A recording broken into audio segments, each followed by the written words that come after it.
back to this episode of The Citizen, and especially welcome back Jermaine, who's been on our show before. Great to have you on. Good to be back.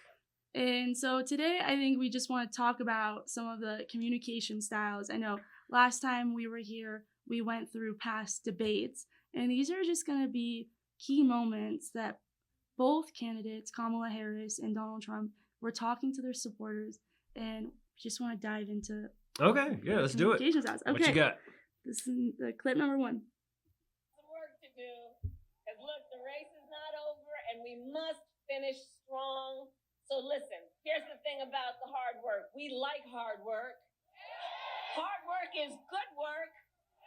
Hard work is joyful work. And make no mistake, we will win. We will win. Okay. Clearly got a reaction out of I you. love that one. I love that one. You know, okay, so Kamala here is using she's using a metaphor, a visual metaphor of work, in reference to the kind of work that's going to happen on in the campaign and so on. So there is a concept. The concept is called presence. All right, presence is just a fancy word for what's at the top of your list in your consciousness. What's the top of your mind? So if you're hungry, for instance, your hunger has presence in your consciousness, and it makes it really hard for you to focus on anything else because you're hungry. It's present in your mind. Okay, so that's the concept of presence. When a speaker speaks, they try to generate presence in an audience, presence to the vision or the message or the argument that they want the audience to have. They want the audience to be thinking along those lines.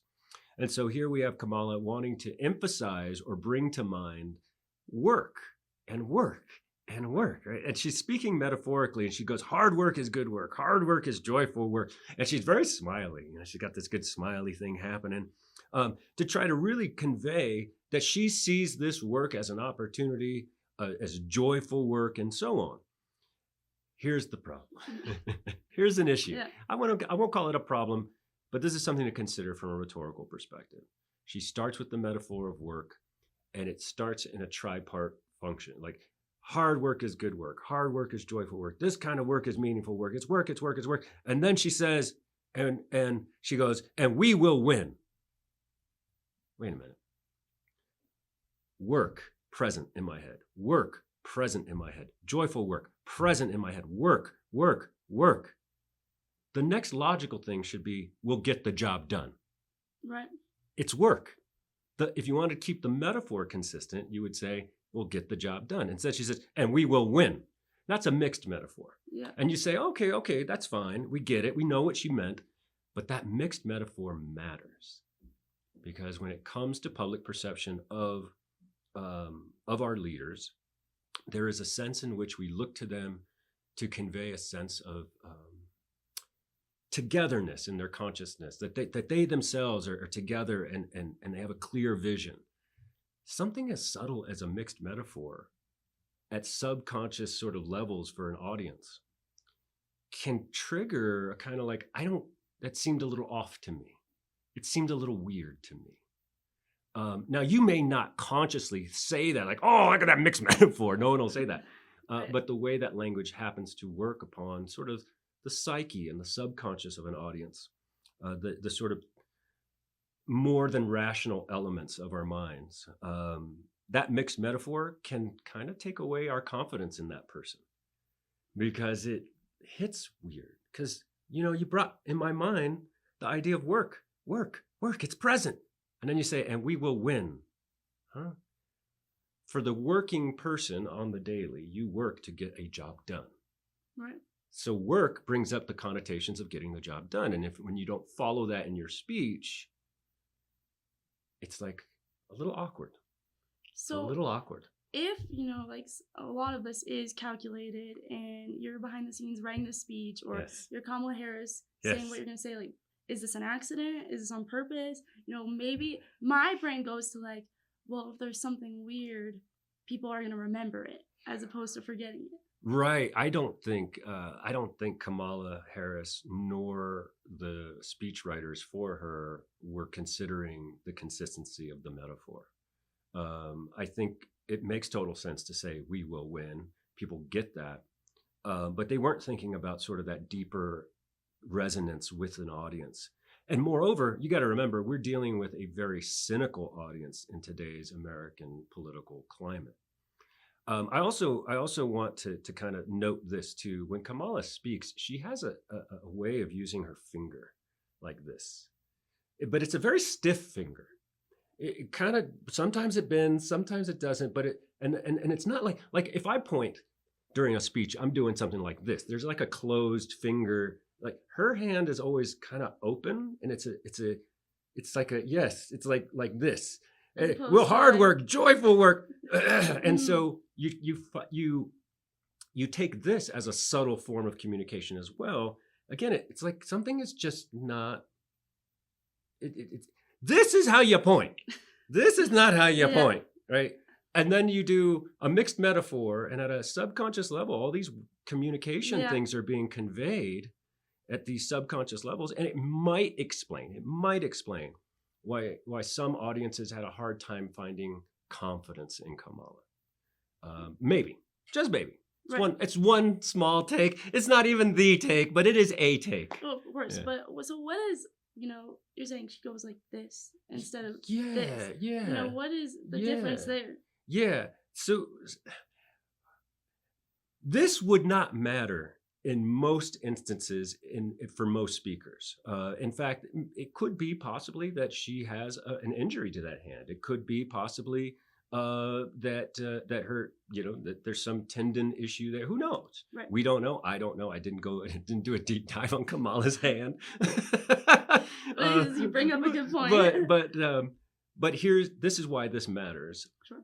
Again, with a very cynical electorate who is looking at a choice between two candidates, one who markets themselves as not a politician, as an anti-establishment type, and then the other who has a career in politics. Right. And that's the only reason why this could matter in some sense, only because it looks forced. And it reinforces already a cynical audience's mind that this person is just staging themselves in a very precise way. That's where it would fall. That's where it would be. That's where it would be significant as a issue of communication. Well, now let's take a look at the anti-establishment candidate. Yeah, the anti-establishment cat.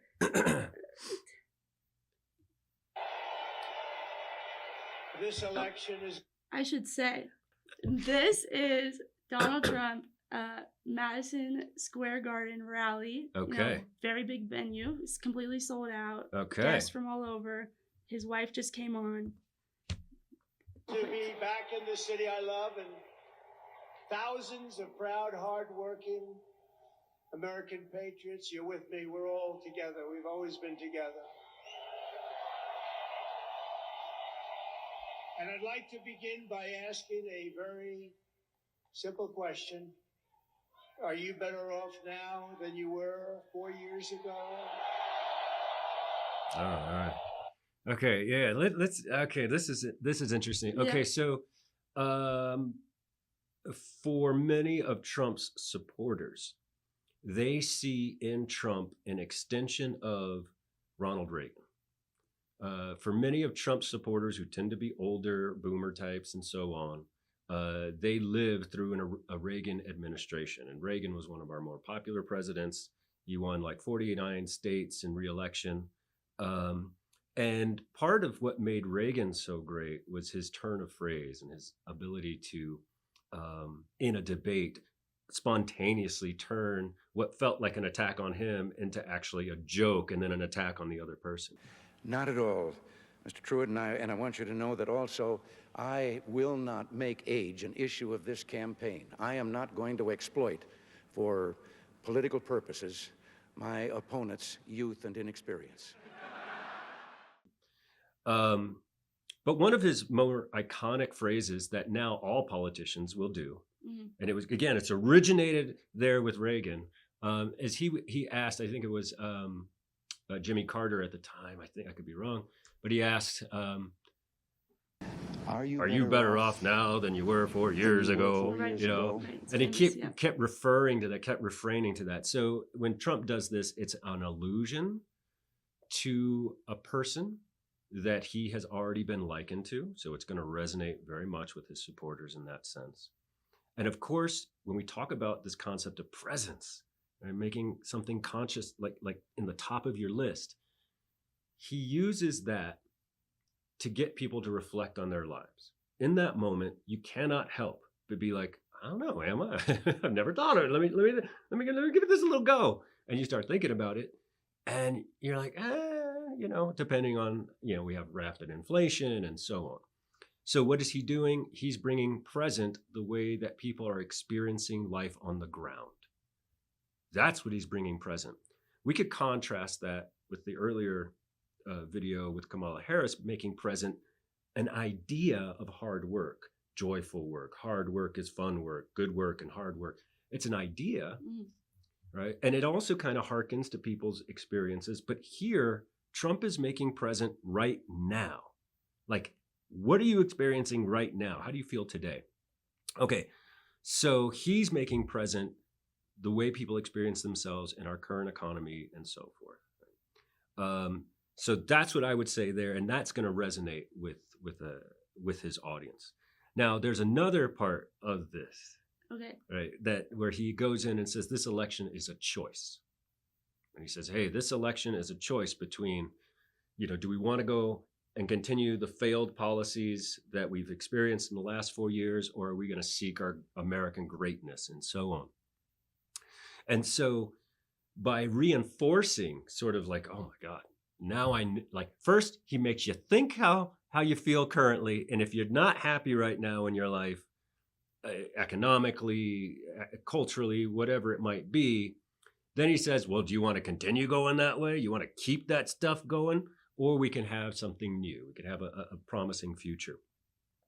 And so all of this works because the audience themselves, again, has sort of in the background of their consciousness an understanding of a similar time in American history. We think about the Carter administration as opposed to the Reagan administration economy. Carter economy, depression, inflation.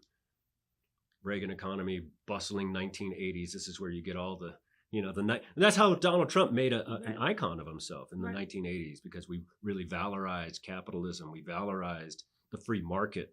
And so that works as a kind of national collective memory. It's in the background of our minds. Even if you weren't alive in the 80s, you've heard of that. And now you get it through osmosis when you watch Stranger Things or all the other shows that have the 80s vibe to them. Cobra Kai, you name it.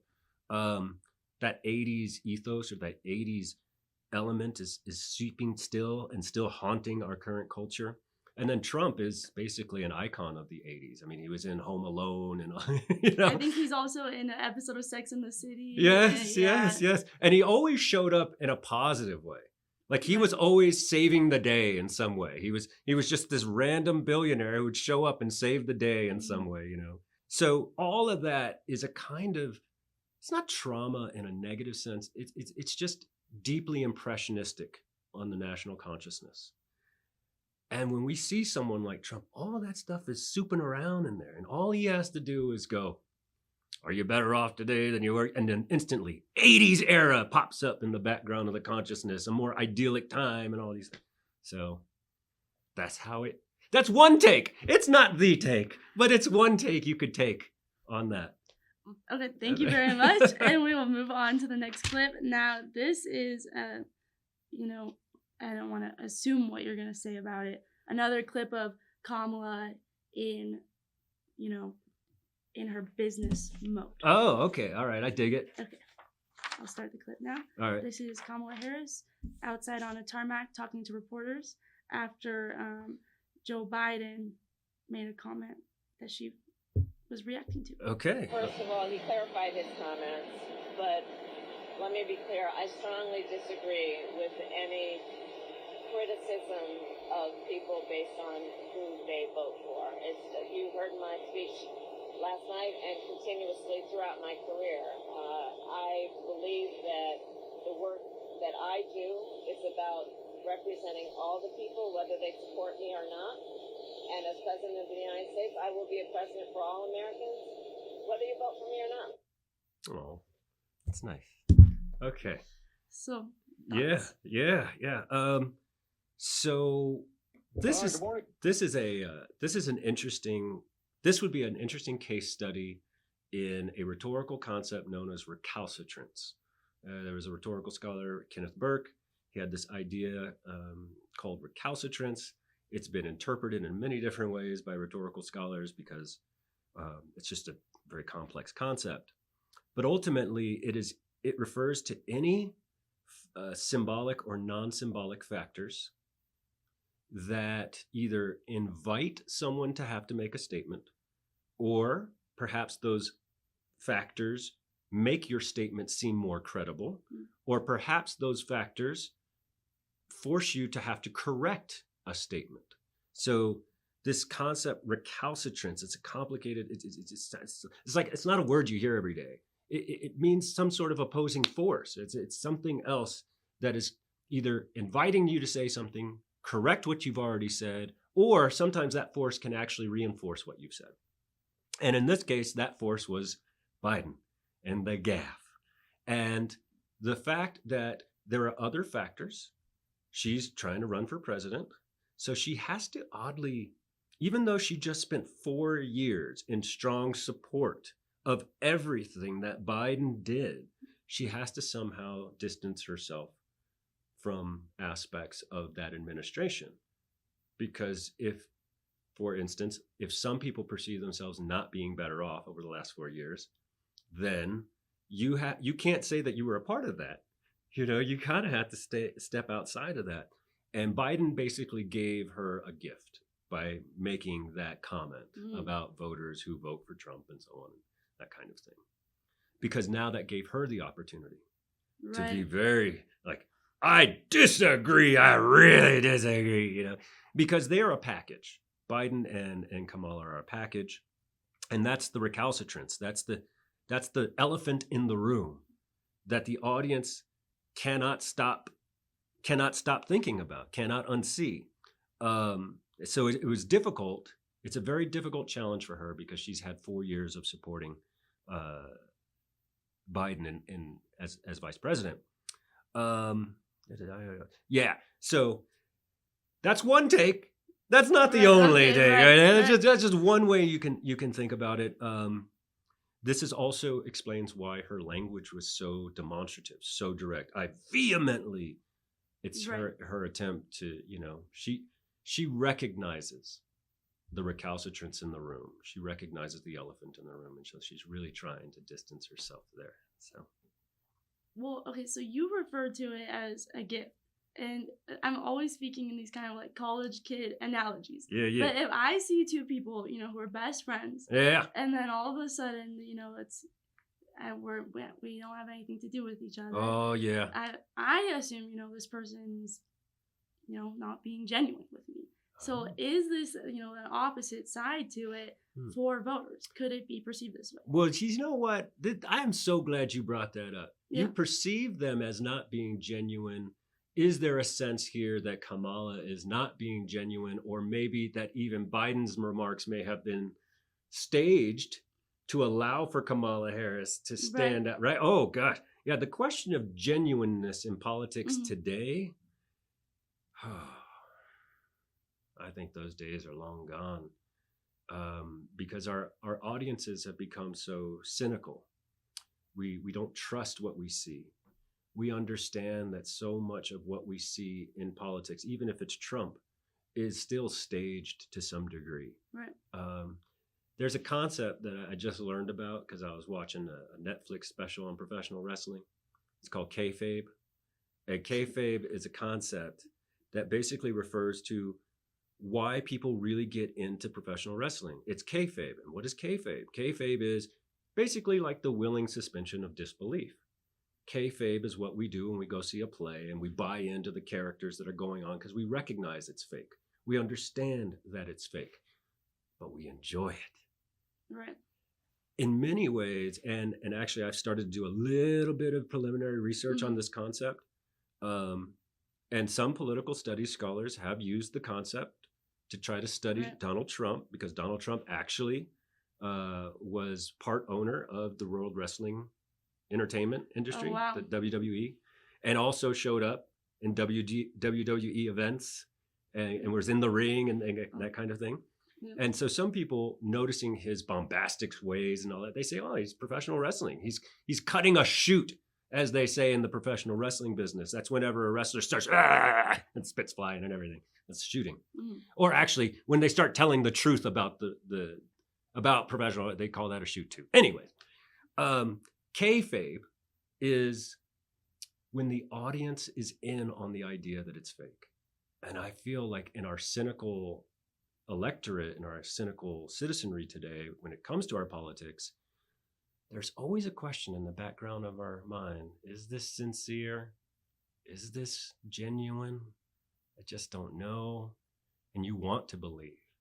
And then you have these big rallies, and you rally with a bunch of other people, and then they're all believing. And it's like you're in a wrestling match, and then suddenly we are believing the show in front of us. Donald Trump's going to save us, or Kamala's going to save us. You know, right. That's kayfabe in a way. Except, of course, the stakes are a lot more significant because we assume that these leaders actually do have an impact on our lives and so on. So, yeah, so that's a great question. Thanks for asking that question, because I wanted to talk about that, and then you gave me an opportunity to talk about the genuineness of a politician's speech. So, yeah, that's just one take, though. It's not the take. It's just one take. Well, let's get your one take on this next clip. To religion. She's very destructive to Christianity and very destructive to evangelicals and to the Catholic Church. Kamala says that people who believe in Jesus don't belong to her rallies. You have to remember that. That's as loud as it can be. In fact, a lot of people said that would be disqualifying for her. That would be a disqualification. In our movement, we love Christians, we welcome believers, and we embrace followers of Jesus. So a lot of interesting communication skills. Yes. Well, first off, like a professional wrestler, right? He's name calling, and he's calling out, defining his opponent. This again reminds me of the work of Jennifer Mercieka and her book about the demagogue as president, and sort of her study of Donald Trump's rhetoric and his go-to moves. And one of his best go-to moves is basically the logic. I'm not saying, I'm just saying. Mm. And so you'll notice in that clip, what he'll do is he'll say, some people say, and some people say that's a disqualifying mark. And then he even goes as so far as to say, here's what she said. She said these things. Now, we need fact checking whenever we're involved with talking about Donald Trump. We need to check the facts. But as a communicative device, to say that someone else has said something is to shift, again, presence away from you to the other person, and then to reinforce that by saying, and some other people say that, like, it's not like he's saying it, but he is saying it, right? It's like, I'm not saying, I'm just saying. Right. That's his style of rhetoric. That's how he can get away with sort of being accusatory without seeming, kind of like a scoundrel, right. Because I'm not saying, that's what they say, they're not saying, I'm just saying. So, and of course, he is highlighting how Kamala Harris is destructive to religion, disruptive to religion, and religion, of course, is a communal value for his supporters. Right. And sort of, we live in sort of a Puritan nation, sort of Judeo-Christian founded nation. And so those still resonate with people. The freedom of religion is one of our key First Amendment rights. And so he's just kind of poking that bear a little bit in our consciousness to be like, oh, we don't want someone attacking those foundational values. But again, he's doing it all without actually doing it. Right. He's doing it, but he's kind of parroting other people and saying other people say this. And that's just one take, though. Name calling, that to some people feels like that's very real. There's people you see every day and you want to tell them how you feel and you just don't. But like you said, a lot of this is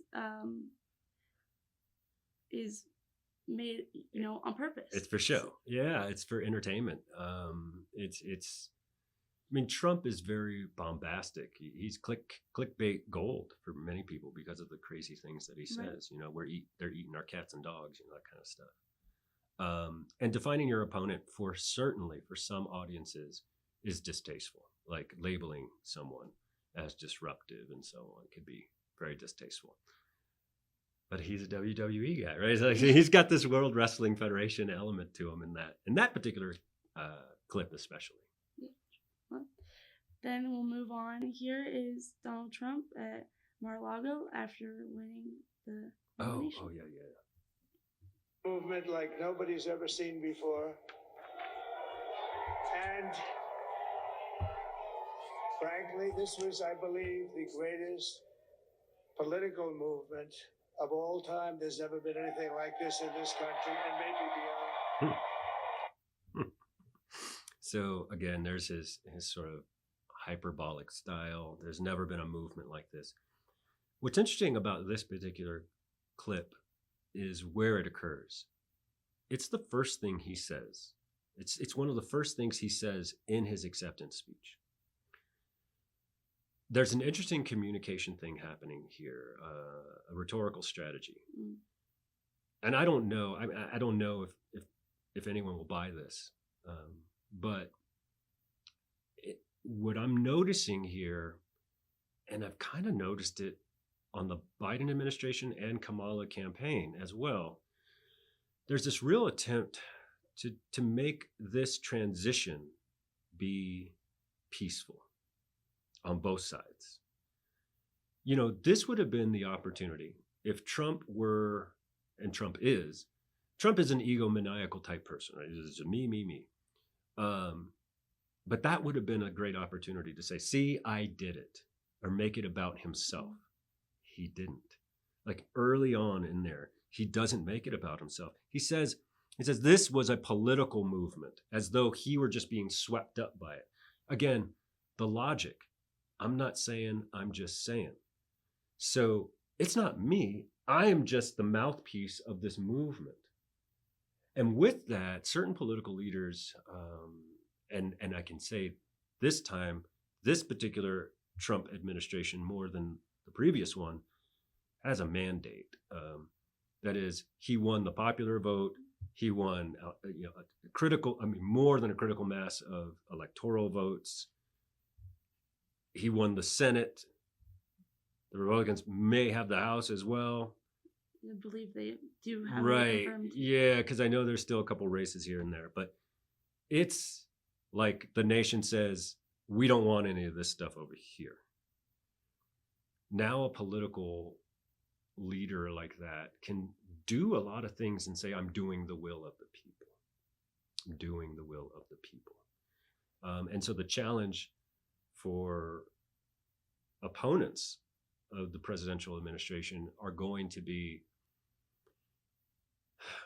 framing his actions that they might deem as wrong or unjust as not like, as it's going to be hard because they're always going to say the people voted us to do this. The people did. So I'm not saying, I'm just saying. It's like it's not me. I'm doing the will of the people. It's ripe for authoritarianism. It is. That could happen. But it's a delicate balance. And now with the Senate and the House both tending towards Republican, it's going to be interesting to see how they do not trigger the authoritarian response in the nation's consciousness when they take a certain action or do a certain thing. For instance, I know Trump's policy includes some deportations. Wow, again, you talk about a gift. That's a gift for the left to say, look at these authoritarian measures that they're taking and to highlight the humanitarian response and so forth, as opposed to simply on the basis of rule of law. But then Trump's going to come back and say, we're doing the rule of law, which is what the people want. Oh gosh. So we're in it. It's coming, y'all. It's actually going to be interesting. It's actually going to be interesting the next 4 years in terms of just political rhetoric. Yeah. And he couldn't say that in 2016 because he did not win the popular vote. So that's right. It's a big difference for the Trump team. Yes. And you should see the concession speeches of Kamala, the concession speeches of Kamala, and the speech by Biden after Trump won. They're really trying to emphasize peaceful transition of power, peaceful transition of power. They use that phrase. Kamala at one point in her concession speech says, I called up Trump and I congratulated him. Just recently, Trump and Biden met for 2 hours, and it was said to be very positive. And you see pictures of them smiling together. These are all allusions to January 6th and not wanting to have a replication of that. But it also sets up the Democrats as the calm and sane party. It's the party who accepts the results of an election, the party who doesn't storm the Capitol when we don't get our way.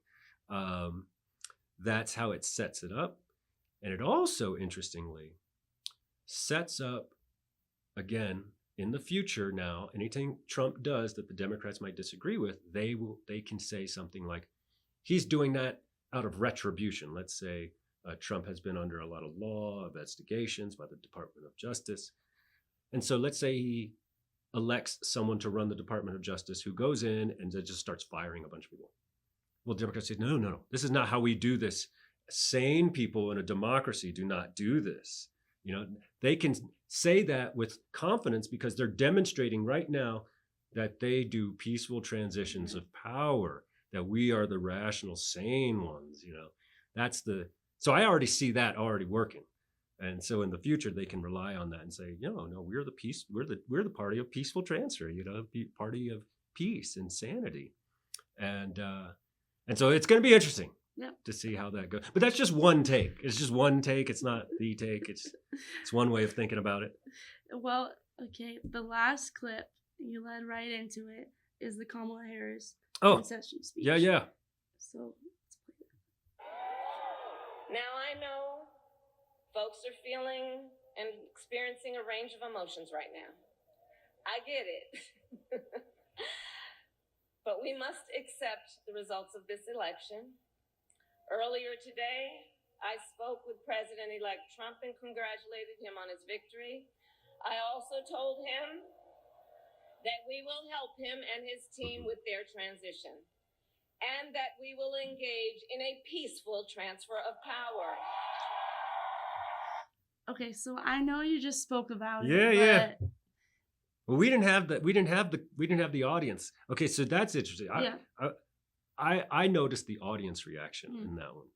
I called Trump and congratulated him, and you hear boos. Yeah. But we are the party of peaceful transfer. Yay! I mean, what?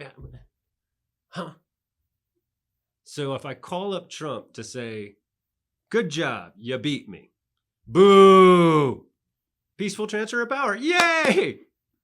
You see, there's an odd kind of tension there, a juxtaposition, and again, it's really rooted in sort of a collective trauma to January 6th, and wanting to make sure that doesn't occur again. But that right there, I think, is a great clip because it sets the microcosm. It's a microcosm of the kind of arguments we're going to see over the next 4 years, where people are going to despise Donald Trump. That are opposed to Donald Trump, they're going to continue to fight against Donald Trump and against his policies, and justifiably so. That's fine. The rhetoric, though, that they may use will be this sort of, here's this weirdness, and here's us, the sane, optimistic, the promise of America is still ahead of us. This is not the America that I want my kids to be. Like that. That rhetoric is going to start to emerge on the left, which traditionally, BT dubs, appeals to things like the promise of America, the where my children want to grow up. These tended to be a little bit right of center motifs. And so now we're seeing a bit of an odd shift occurring. I don't know. I'm just guessing. I'm guessing that could happen. I'm excited to find out if I'm guessing properly, but my sense is that what we will see in left of center rhetoric over the next 4 years will turn its attention back to American values, communal values. It will try to emphasize values that traditionally you would hear mostly in right of center rhetoric. So we're in a whole new space. We're in a whole new timeline, y'all. We've shifted timeline somewhere. Okay, that's just one take. It's not the take. It's just one take. I want to ask you, with the audience, it really does capture this really conflicting train of thought where people, they hear peaceful transition of power, and because of the collective trauma of January 6th, it's all yes. Oh, absolutely. But, when it comes to what that actually means, does that sentiment carry through? I'd imagine so. If I had to guess, I don't think we'll see another type of January 6th. I don't think those who are left of center would do something like that. Left of center issues tend to be very centered on the way a person feels oppressed by culture, by society, by norms. Whereas that's the aggrievement. What precipitated January 6th was a sense of aggrievement.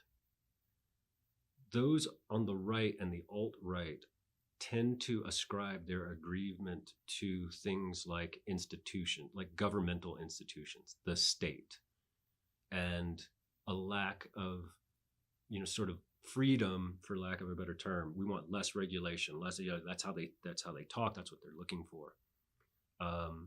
Civil liberties as it relates to, ideological stances and so on. That's what triggers them. On the left, what triggers them is a little bit more cultural norms, traditional values that impede upon one's sense of identity, for instance. As such, it tends to be a lot more personal, like you feel it, like it's like I feel the pressures of culture and society. And so I'm not sure that they identify government as a problem and then need to go and overthrow it. I don't think they see that. I think they see a church, or they see family gatherings, or they see people standing outside of Planned Parenthood. I mean, they see that as like what I need to go and confront, but not the structures of government. Right. The alt-right tends to. Well, it's just one take. It's not the take. It's just one take. I was just going to say, I think that a great name for a show would be That's Just One Take. That's just one take. With Jermaine Martinez. It's just one take, not the take. Just one take. And with that, thank you so much for coming on. That's all the clips we have today. And that's all for this episode of The Citizen. Thank you, Jermaine. Yeah, thank you.